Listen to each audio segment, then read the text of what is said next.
I'm Kirby Allison, and I consider myself immensely privileged to have traveled extensively while exploring the world of quality, craftsmanship, and tradition. From the preeminent tailoring houses of London's Savile Row and the majestic beauty of the Scottish countryside on a traditional driven game shoot, all the way to the rich tobacco fields and cigar factories of Cuba's finest cigar producers. Today, this journey of discovery continues as I set out on a 2-week grand tour to explore the world of quality, craftsmanship, and tradition here in Italy. Italy is, of course, a country steeped in history, from the Roman Empire of ancient times through the Renaissance of the 15th and 16th centuries to the modern state that it is today. Its magnificent cities always manage to combine a deep respect for the past with a keen outlook towards the future. But more than anything else, Italy is about the Italian people, always stylish and well-dressed, friendly and forthcoming.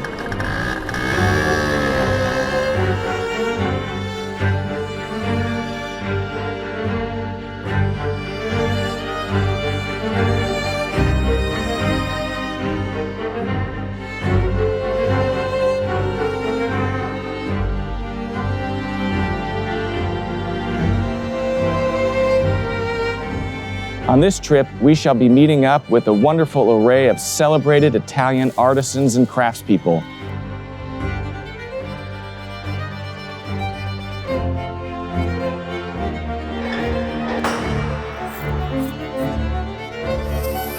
From bespoke tailors and shoemakers to a single vineyard winemaker, and even bespoke pen makers.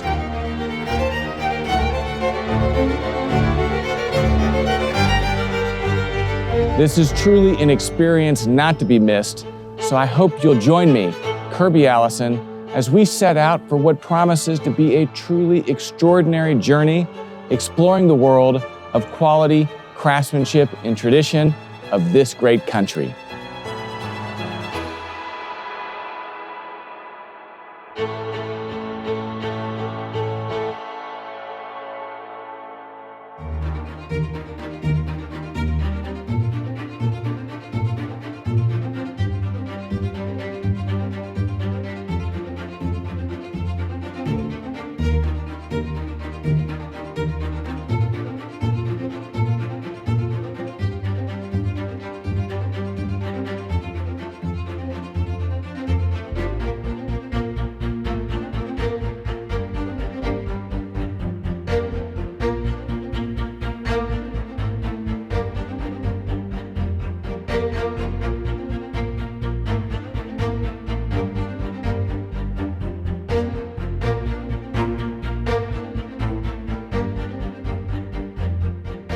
Hi, I'm Kirby Allison, and I'm very excited to be exploring the world of quality, craftsmanship, and tradition here in Italy. Today, I'm in the beautiful Tuscan countryside at Castello di San Fabriano with Andrea, his son, Benedetto, and of course, Michele Calzolari. So this is a beautiful, absolutely incredible castello. We've had the privilege of a beautiful tour today with you, Andrea. Of course, your family has been the custodian of this property for the better part of, almost 70 years now? Yeah, it's almost 70 years that my family owns this castle. It started as nearly as a joke at the beginning for my father, because he wanted to have a place where to invite guests and friends for hunting. And then things, with the time became always more serious. Yeah. In the 70s, the hunting has been more or less changed with agriculture, very serious agriculture, and then at the end, many things have a beginning and an end, and a new story. Now this is a new part of the story because the Castello has become a place where we do hosting and events and weddings, so it has changed. I was more or less 8-9 years old, and a very important guest came. Was the ambassador of the Soviet Union and came here for hunting.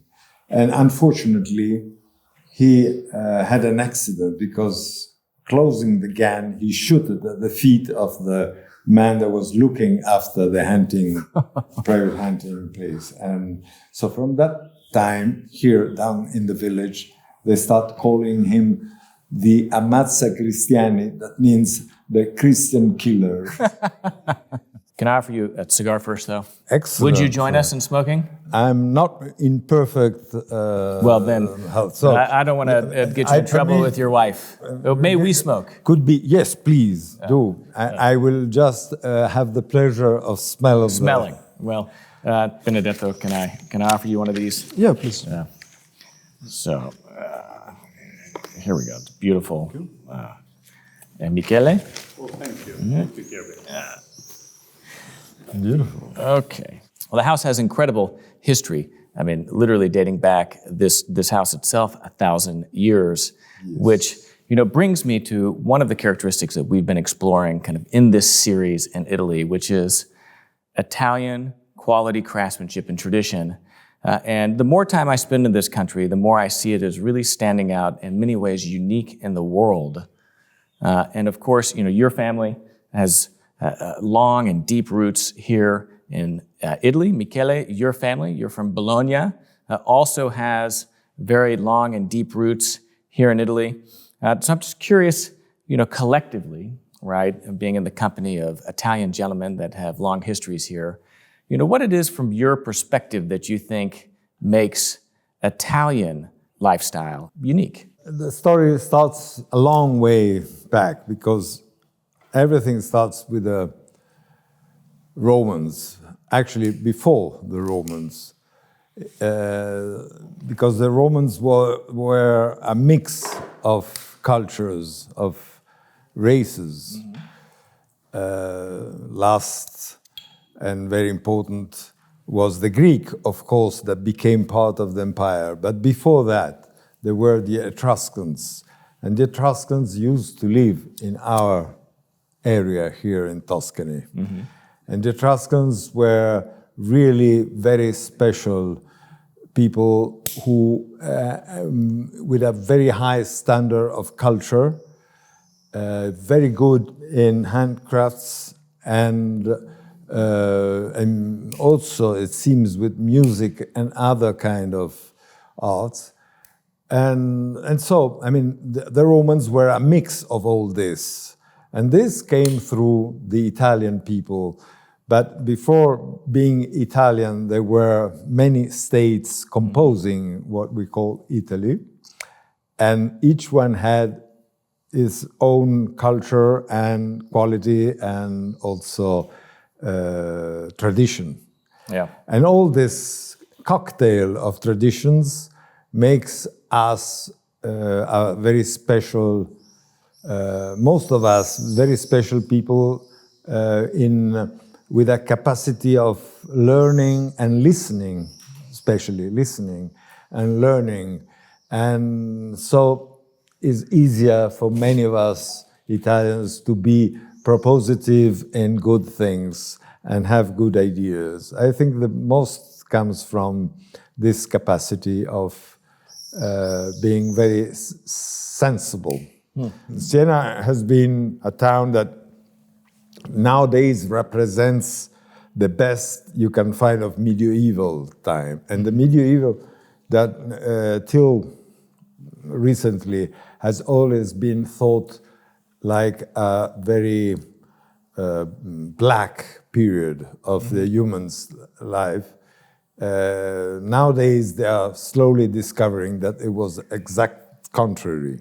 The old Europe in that period was Christian.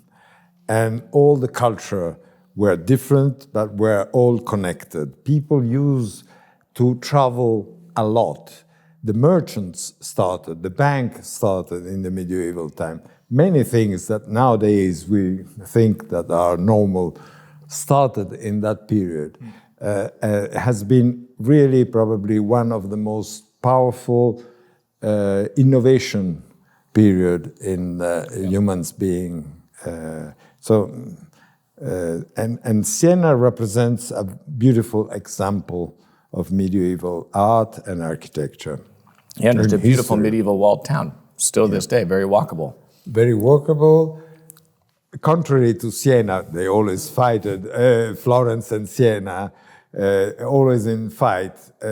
As Michele was saying, Firenze had a beautiful river running through. Mm-hmm. Siena is in a total lack of water. Mm-hmm.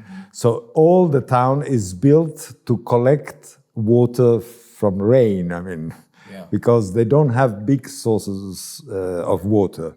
And the big piazza is made like it's amphitheater, and the center is to collect mainly all the water. Really? Yeah, for them, water was very important, actually. Probably the walls in a town, when they are very big and massive, like in Siena, there are also a limit in having a long sight view of things, They are quite close in the walls, thing that Florence is not. Florence is never like Bologna. Bologna is the best town to meet Italian people in Bologna. You can meet and really have a good time. Florence is a little more difficult. Siena is extremely difficult. Yeah. The walls are very important in a city.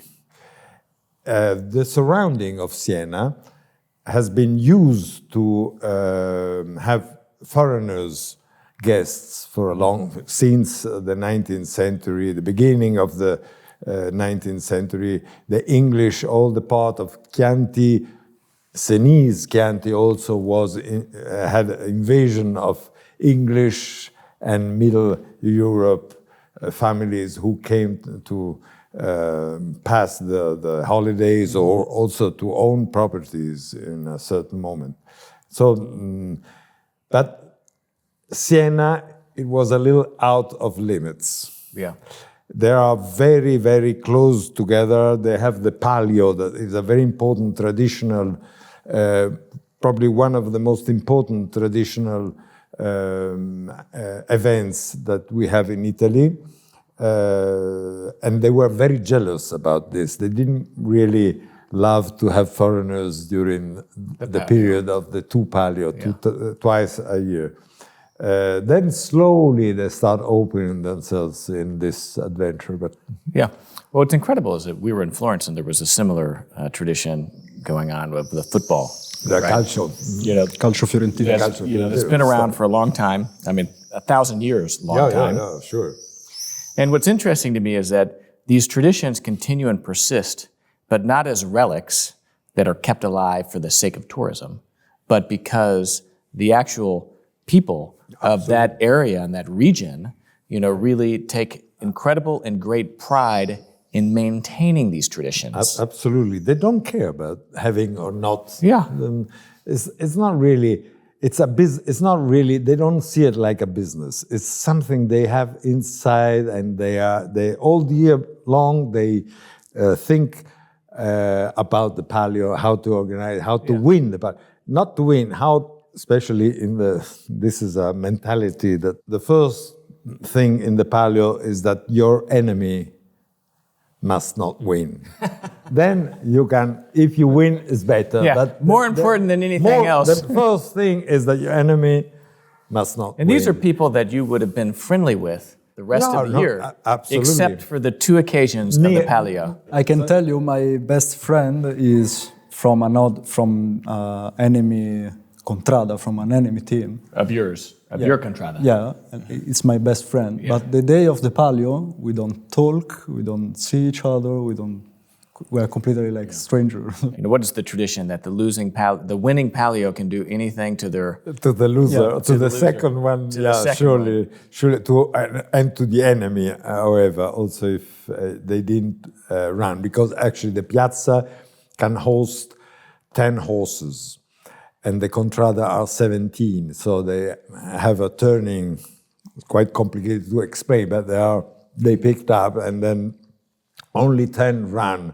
So your enemy sometimes doesn't run. But if you win the palio, however, you go and tease your enemy because you won the palio, and this is what you can do. I mean, it's very important for the Sienese to tease. But there are also many other traditions also in the villages all around and in the area of the countryside of Siena. And also, it's very interesting to see how at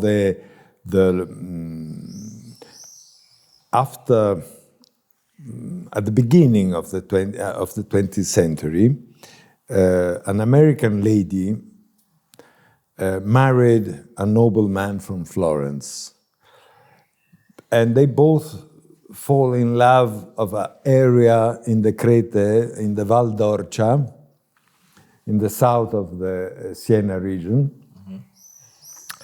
called Val d'Orcia, and they decided that they wanted to make it a small paradise for them. So they called a very famous English landscaper, if I remember well, his name was Cecil Price, and he came, he studied very well all the medieval paintings that were kept in Siena, in the museums and in the churches, and reproduce this landscape in the territory owned by this nobleman called Origo. And the lady was really very open to ideas, and she really, I think she spent a fortune, because from a desert they create a small little paradise that's called La Foce. It's a beautiful garden. It's an Italian garden that ends to be an English garden. So first is Italian, then becomes an English garden. Beautiful. And it was so nice that also the owners of the land nearby and to reach Siena start copying the way in part. And so the landscape that was quite rough in this area, because it was a hunting area, became always better and always nicer. And since a beautiful moment that I could say where the 1970, beginning of the 1980, then fortunately and unfortunately, many things changed. Big tractors arrived, big also helps from Europe to the farmers came, and so the territory slowly did have a change, unfortunately, because before it was really very, very romantic. It's still very romantic, but when I was a boy, really the landscapes were extraordinary. Yeah. There's an approach that the Italians take. I mean, you look at the French that have a focus on luxury. You look at the English that have a focus on tradition and doing things a certain way and maintaining that. But then you look at the Italians, and I see people that focused on living, right? And so the wine that they made, it wasn't made for export. It wasn't made, to be different, different Grand Crus and Second Crus, right? I mean, well, let's talk about how La Dolce Vita and then the products that kind of surround that lifestyle really go hand in hand, because, in order to understand the essence of Neapolitan tailoring or Milanese tailoring or, these different regions or the way that wine is made, I mean, I think we almost need to take it back to the lifestyle and the way in which Italians live, which is a very different approach to life than, say, Americans, French, English? A time enjoyment. This is, and so far from make about things a business. I always think about, you said Naples, Naples songs, very famous Naples songs in all the world, also because they are sailors, Napolitan sailors that go around all the world and bring with them the song. These songs were actually so personal that were not known. It has been a French man arriving in Naples with Napoleon who appreciates hearing the songs and also the poets in Naples and start connecting all this material and trying to be Mr. Coutreau. Monsieur Coutreau then had married a Napolitan woman and had sons and nephews who worked on this project, and they became the first music editors, collecting all the songs that were sung around Naples. They made, and the nephew of this man also wrote one that became very famous, that is Santa Lucia. His grandfather was French, because you needed to have someone coming from outside and say, this is nice to make a business out of this, because if not for us, if you think that we have a place where they make ceramic, that's called Vietri, are one of the most nice and famous ceramics. The name Vietri has been registered by an American woman, and she produced Vietri in Pontedera here in Tuscany, because the people in Vietri never thought to register the name. They thought that they couldn't care less about that. They were enjoying doing things all colored with flowers and things. This is the Italian way of life.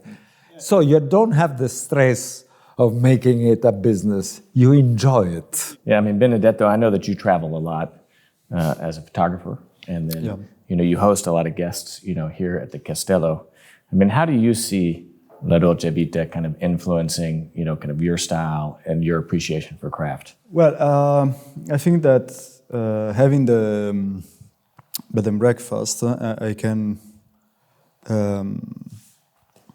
do a lot of cultural exchange with a lot of people from abroad, and when they tell me how much they appreciate things that for me are not very uncommon. I mean, I'm used to artisans and something like that. I can see that.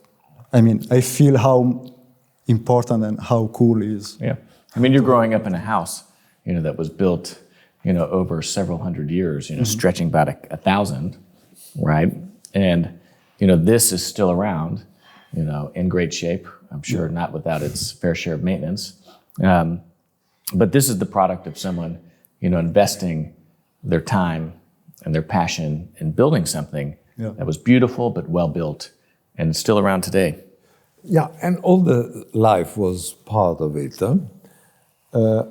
It was, in a certain way, a Dolce Vita, also the fact of all the ladies of the families of the farmers in the San Fabriano real estate, 26 farmhouses. Each farmhouse is medium, 15, 16 people each. Every evening at 6 o'clock, they were all here in the church to pray the rosary. This still 1960, that I remember when I was a child. The women will all be here saying rosary in the afternoon. Someone missing sometimes, there were not all 26 or 27, there were 15, 16 ladies coming. And this was part of the Dolce Vita, because they were then at the end speaking, and each one was telling what happened in there, because each house was 200 or 300 meters one far from the other, so they were all making a social way of meeting, and it was very important. And always with radio was to exchange the experiences, or to say, I have a problem, so they helped each other to solve it. And this ended, unfortunately, at the end of the 60s, just because the pressure of telling the lie, I say, because that in living downtown was better, that you had all the services, you had electricity, you had clean water, you could have television, the fridge, and all this kind of things that probably in many farmhouses they didn't had when I was a child. They still go with petrol lights and put the eggs in the fat of the pig to maintain them for longer periods, because there was no fridge. Mm-hmm. So to create, but they were very happy, however, they were living, but they start creating this so that they all went downtown where they could easily be controlled by the Communist Party, by the Socialists, and just have a control of the population. And all these people used to live in these farmhouses, reduced in a small apartment, in big 8, 9, 12 flats. Yeah. Tall. And I remember how sad the faces of these women when I used to go with my mom in Rome at the market. You could see these ladies all dressed in black, still with all the keys of the house attached to the belt of their skirt. Mm-hmm. How they used to, because in the farmhouse was the lady who commanded. The mother was the one who commanded inside the house. There's an interesting, history that, whenever you're in Italy, whenever you're in the cities, whenever you're in the countryside, that you can really see as the product of not hundreds, but thousands of years. And that aggregation of knowledge, that aggregation of cultural evolution, has produced something, in Italy that is very distinct in this world. And maybe it's best described, by this La Dolce Vita, which is a true passion for the pleasure of life and for the things that one surrounds themselves and the experiences they have. Yeah. From all of the countries that I've visited, I've seen more children working with their parents in the family's business, mm-hmm. that it has at least existed since the children's grandparents, mm-hmm. Here in Italy than I have in any other country I've had the privilege of visiting. And that gives me great hope for the future of these crafts, that they survive and continue to thrive as they do in Italy. This is serious hope. Of course, it's important that the sons have to do experience out of the family. It's very important. If you do it for a study reason or for just first working experience before getting in the family experience. Because if not, you are a little too spoiled, and probably you will not have enough energy when you will be alone to go on with it. This is very important, I think. But it's true what you say, but it's also true because the sense of family in Italy is extremely still strong. And it continues to be. Strong. They are trying to destroy it, but they will never do it because it's too strong.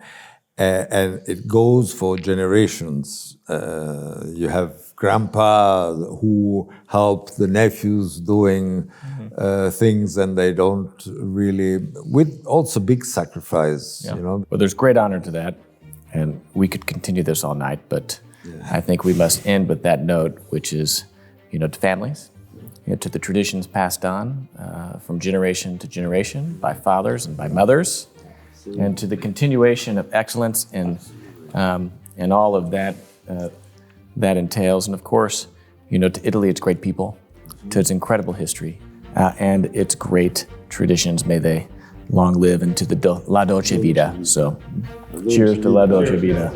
Thank you.